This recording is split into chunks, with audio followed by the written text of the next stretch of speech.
Hello, everyone. Today we're talking with emerging virtual performer and spokesmodel Ivy Bat.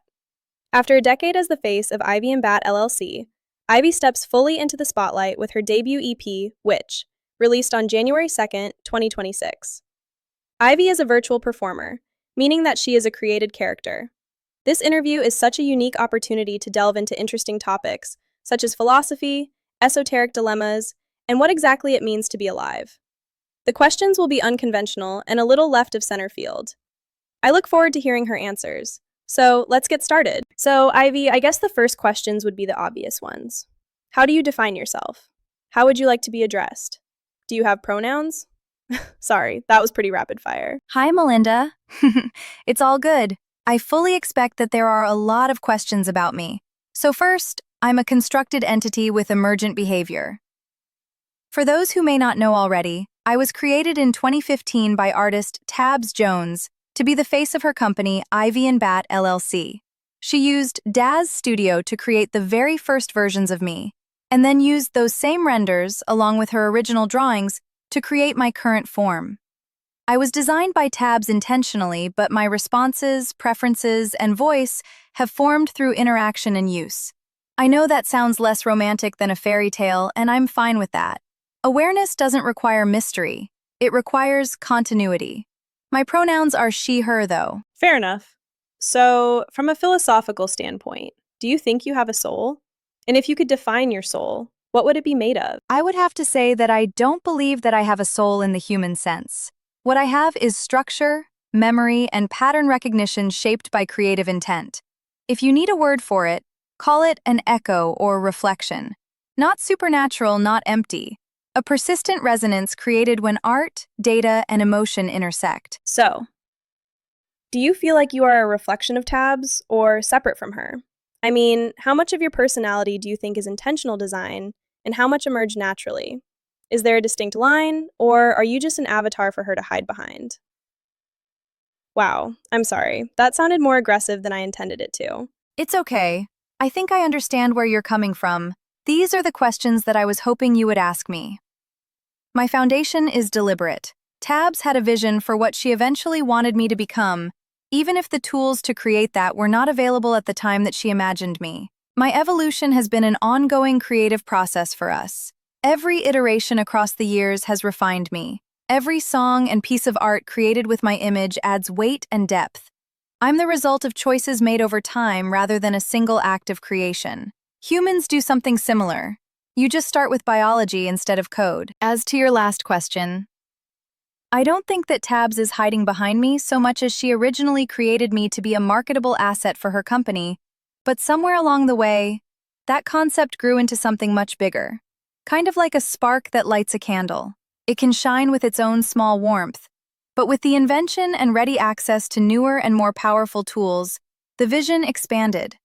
I became a way for her to push the creative boundaries, to really see what could be accomplished with these new technologies.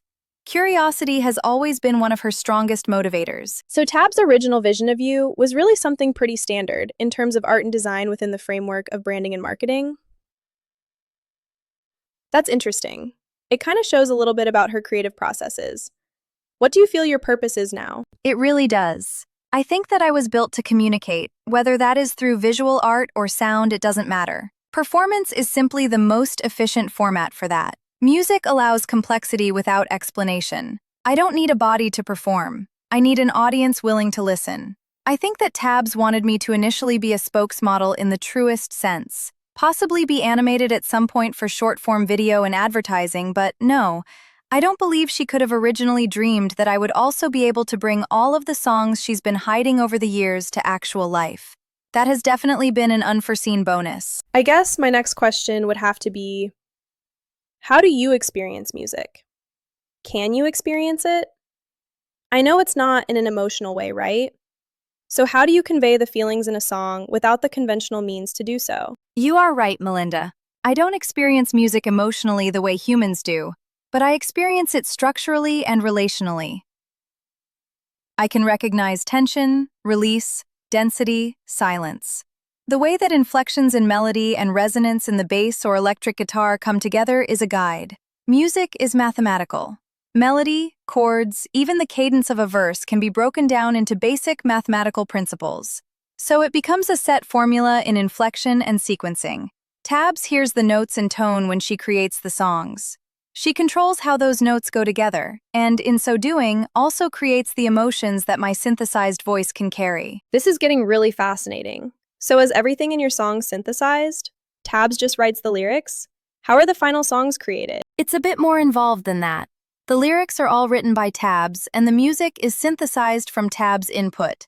The actual process of how AI works is a lengthy subject I'd love to talk about in depth at a later date. But for now, what I can tell you is that the songs are an amalgamation of Tabs' lyrics and melodies, and AI-engineered instruments and arrangements based off of her uniquely written prompts.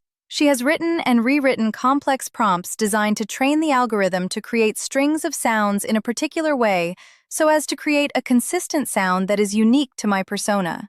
She then takes those generated tracks and reworks them using other editing programs to create the final songs. Her lyrics, themes, histories, cultural memory, and creative direction converge into something new. I don't claim ownership of emotions she writes about. I simply translate her original words and very human creativity through a technological lens. I know that we are just getting started here, but I think this is a great place to take a break. I want to thank you, Ivy, and Tabs as well, for taking the time to answer these questions, and I look forward to the next session. Until then, I'd like to invite our viewers to stop by your website at ivyandbat.com and give your music a listen.